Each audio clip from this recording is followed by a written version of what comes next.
장단기 금리가 역전이 되면서 최악의 금융위기가 온다. 이 말이 여러분 사실일까요? 일단 이걸 먼저 한번 보시죠. 엘리엇 매니지먼트인가요?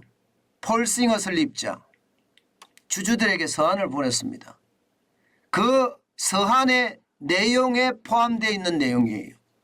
세계가 초인플레이션으로 치닫고 있다. 2차 세계대전 이후 최악의 금융위기로 향하고 있다. 야, 충격적이죠. 제가 봐서는요 굉장히 충격적입니다. 엘리엇 매니지먼트라는 이 헤지펀드는요 어마어마한 돈을 운영하는 세계 최대의 헤지펀드입니다. 무려 560억 달러, 우리 돈으로 80조를 운영을 합니다. 게다가 말입니다. 1977년 창립을 한 이래 단 2해만 제외하고는요 모두 수익을 낸 것입니다. 다시 말해서 투자자들의 신뢰가 굉장히 쌓여있는 그런 헤지펀드란 뜻이에요. 그런데 그 헤지펀드에서 투자자들에게 서한을 보냈는데 그 서한 내용에 지금 이 내용이 들어있는 거예요. 2차 세계대전 이후 최악의 금융위기로 치닫고 있다. 이런 얘기 말입니다. 이것은 제가 봐서는요 진짜 충격적인 이야기입니다. 이 주주들한테 서한을 보낸다는 것, 이것은요 굉장히 예민한 문제거든요. 언론에 이야기하는 것보다가 더 예민한 문제예요. 만약에 이 예측이 틀리면요 투자한 주주들은 어떻게 될까요?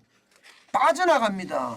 그럼 순식간에 560억 달러라고 하는 자산도 쑥 빠질 수가 있습니다. 그만큼 예민한 문제인데 그 예민한 문제에도 불구하고 주주들에게 지금 최악의 시나리오를 지금 보냈다는 것은요 그만큼 우리 경제 상황 또 미국 경제 상황 전체적으로 좋지 않다는 이야기입니다. 덧붙이기를 말입니다. 1920년대에서 1930년대 미국 대공황 수준으로, 와 이게 더 크죠. 대공황 수준으로 극심할 수 있다는 전망까지 내놓고 있습니다. 1920년대 1930년대면 이게 여러분 경제가 아니다 이렇게 이야기할 만큼 심각한 시기였는데 그 시기하고 지금 견주어서 이야기한다는 것은 여러분 그만큼 상황이 좋지 않다 하는 이야기를 지금 계속하고 있습니다.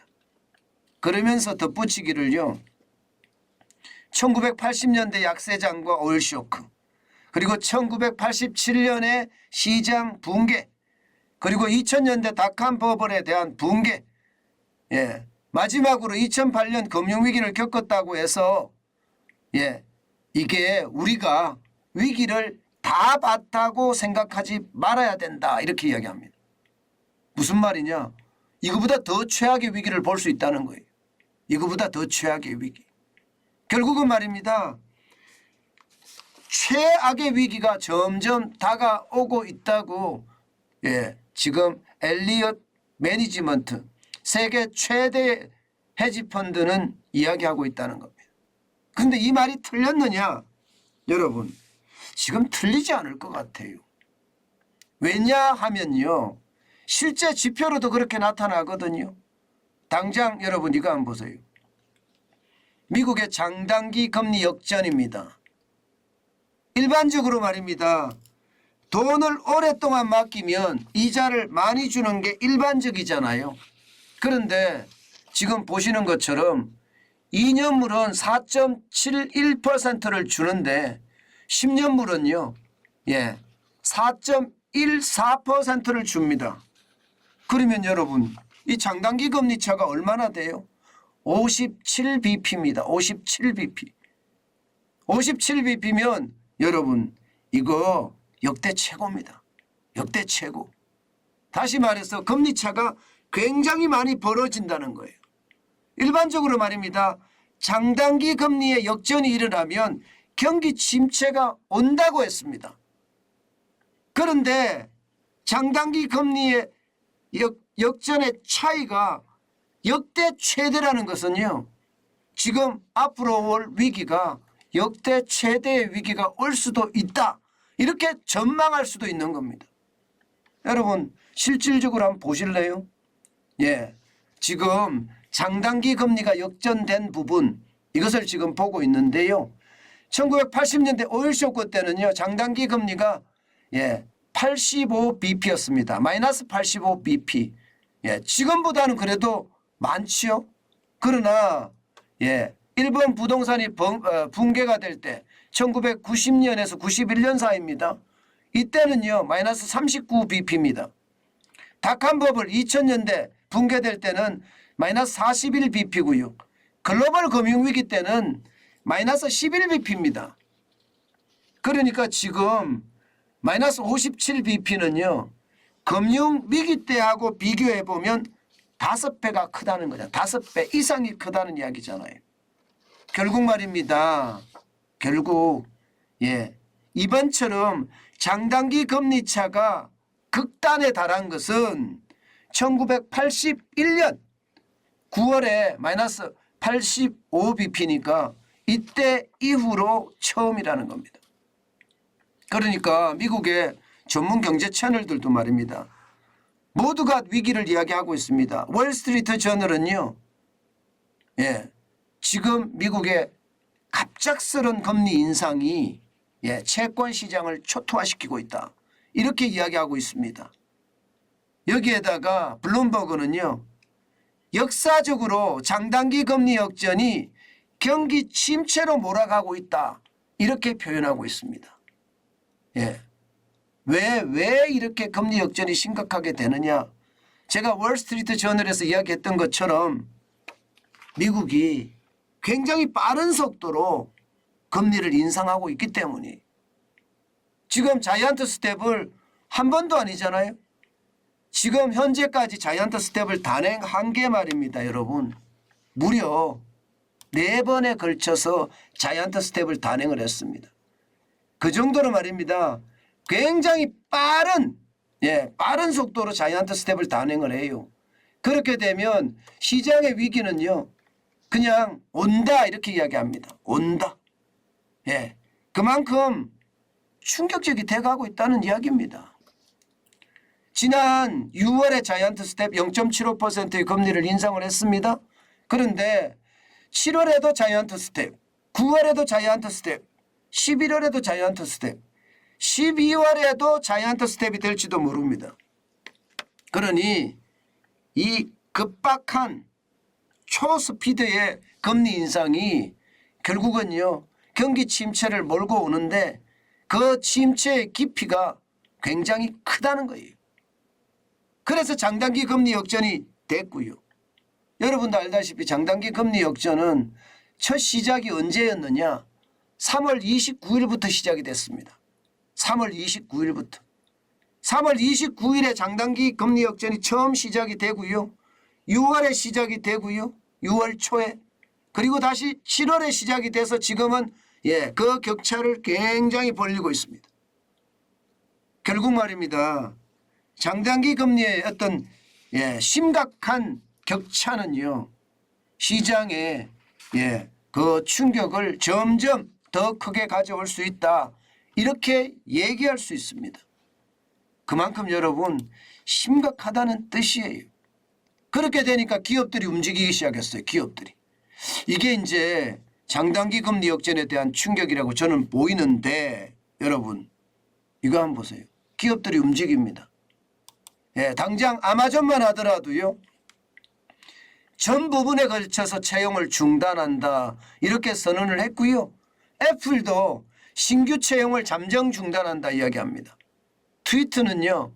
직원 7,000명 중에 절반을 해고한다. 이런 전망까지 나오고 있고요. NFT 데프랩스는요. 134명을 구조조정한다. 전체 직원의 22%입니다. 핀테크 업체 차임도 마찬가지입니다.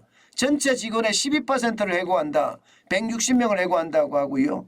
예. 그리고 핀테크 업체 스트라이프는요. 직원의 14%를 해고한다. 이런 얘기까지 지금 나올 정도입니다. 지금요. 전체 경기 상황이 진짜 좋지 않다는 이야기예요. 계속해서 나빠져 가고 있다는 이야기입니다. 게다가 장단기 금리차가 크지만 커질수록 그 위기의 강도는 더 커질 수밖에 없다는 게 지금 시장의 전망입니다. 그런데도 미국 주식시장은요. 계속 4거래일 연속 떨어지더니 다시 또 올라가기 시작했습니다.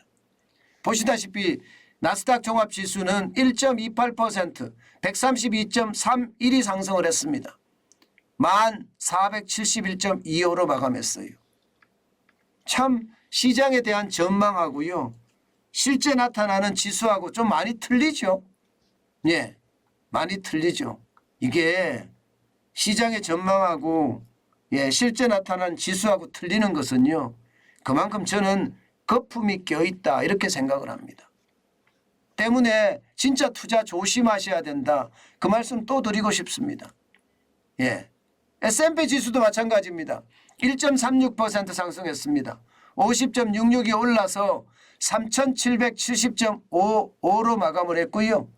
예, 다우산업 지수도 올랐습니다. 1.26% 올라서 401.97을 기록했거든요. 32,403.22로 마감을 했습니다. 이것을 보면 말입니다. 예, 시장에 나타나는 징후, 경기 침체의 징후하고요. 주식시장은 지금 별개로 움직이죠. 아마도 4거래일 연속 떨어졌기 때문에 아마 이게 기저효과가 아닐까 그렇게 예상을 하고 있고요. 또한 지표들이 지금 좋은 지표들이 많이 나오고 있기 때문에 아직까지는 많이 나오고 있기 때문에 아마 시장에 긍정적인 요소로 작용을 했다 이렇게 이야기할 수가 있거든요. 왜 그런가 하면요. 지금 이게 임금 상승률도요. 조금씩 올라가고 있고요. 실업률은 내려가고 있어요. 임금 상승률이 올라간다는 이야기는 전월 대비 0.37% 올랐거든요. 10월에는요. 전년 대비하면 4.73%가 상승을 했고요. 미국 같은 경우는요. 이게 수요 공급 원칙에 의해서 분명히 임금이 달라집니다. 임금이 올라간다는 것은 일자리가 많이 늘어나고 고용 인구가 많다는 거예요. 그렇지만 앞으로도 이렇게 계속 될 거냐에 대한 이야기는 좀 더 생각을 해봐야 됩니다. 일단 미국의 10월 비농업 부분 고용이 26만 1,000명이 늘어났으니까 시장의 예측치보다는 훨씬 더 많이 늘어났습니다. 시장의 예측치는 20만이었거든요. 20만 5천 명이었는데 이게 10월에 26만 1,000명까지 증가했으니까 아마도 시장이 이게 발작을 했다. 저는 그렇게 생각을 하는데 좀 더 두고 보시자고요. 그러면 이게 어떻게 움직일지 우리가 보일 수 있다고 생각을 합니다. 전체적으로 보이는 시장의 전망치는 계속 악화되고 나빠지는 쪽으로 가고요. 시장은요. 돈이 많이 풀려져 있기 때문에 주식시장은 점점 더 올라가는 모양새는 보이고 있는데 결국 시간이 지나면 금리 인상에 대한 어떤 공포가 시장을 뒤덮을 수밖에 없다. 그렇게 지금은 인식할 수 있습니다. 4% 기준금리가 4% 대출금리가 7 내지 8% 이거는 감당할 수 있는 게 그렇게 많지 않다고 보입니다. 여러분 이럴 때 투자는 진짜 조심조심 또 조심입니다. 그게 제일 중요한 요소입니다.